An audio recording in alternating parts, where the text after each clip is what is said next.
Bonjour à tous, le Forum des projets urbains, c'est en direct de Grenoble en ce 19 septembre 2024 et on va parler mobilier aménagement urbain avec notre invité, c'est Eric Courrier. Bonjour Eric.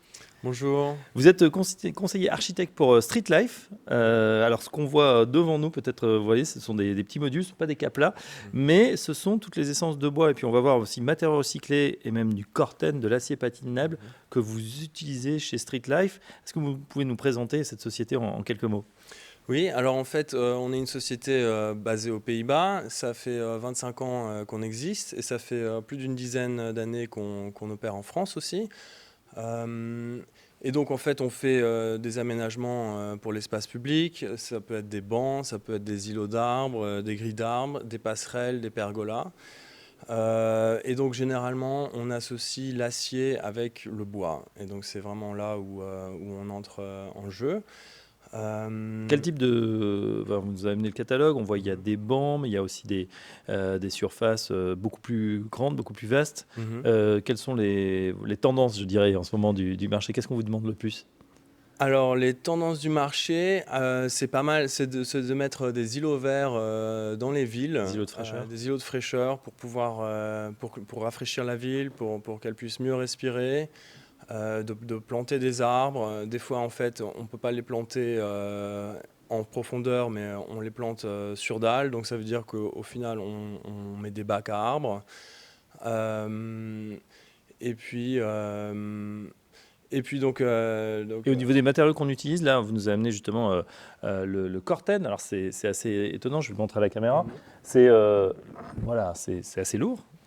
C'est un acier patinable. Alors, on voit, on a l'impression que c'est complètement usé, limite en train de tomber en morceaux. Donc, c'est un effet rouillé que vous arrivez à reproduire assez vite et qui protège finalement la matière. Effectivement, donc en fait c'est un alliage avec du nickel, du magnésium et d'autres produits dans l'acier qui font que en fait l'acier, donc là c'est l'épaisseur de 4 mm qu'on utilise pour tout notre mobilier en fait, qui s'oxyde en surface et pas en profondeur, et cette oxydation en surface vient protéger le métal donc il rouille 200 fois moins vite qu'un acier carbone par exemple. Voilà, donc malgré cet aspect effectivement rouillé, Mhm. il va durer dans le temps. Mhm. Et en fait, l'avantage, c'est par exemple, s'il y a un tag, un graffiti ou quoi, Vous gratter la on surface. peut gratter la surface et après, il va se réoxyder. Et donc, en fait, il y a pas de chimie, il n'y a pas de traitement de thermolacage en plus. Donc de ce point de vue-là, c'est un matériau assez naturel, ou du moins qui demande moins qu'un thermolacage ou qu'un zingage, en fait. On a aussi Clairement. des essences de bois très différentes. On voit que les densités sont pas du tout les mêmes en Mhm. fonction justement du matériau Mhm. aussi.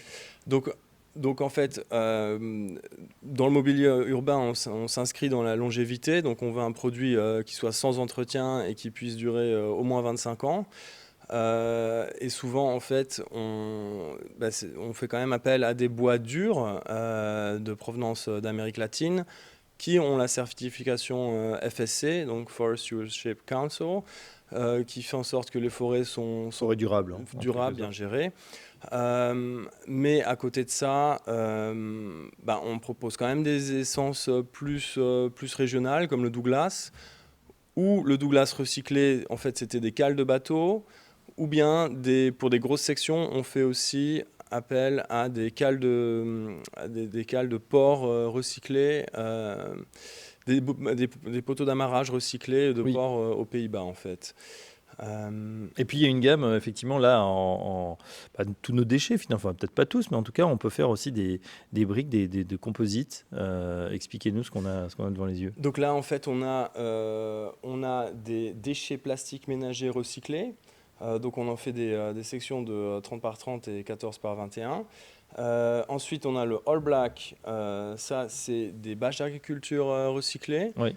Et on a le Cloudy Gray. En fait, c'est moitié plastique recyclé et moitié textile recyclé. Et du coup, en fait, ça lui donne un aspect un peu plus marbré, en fait.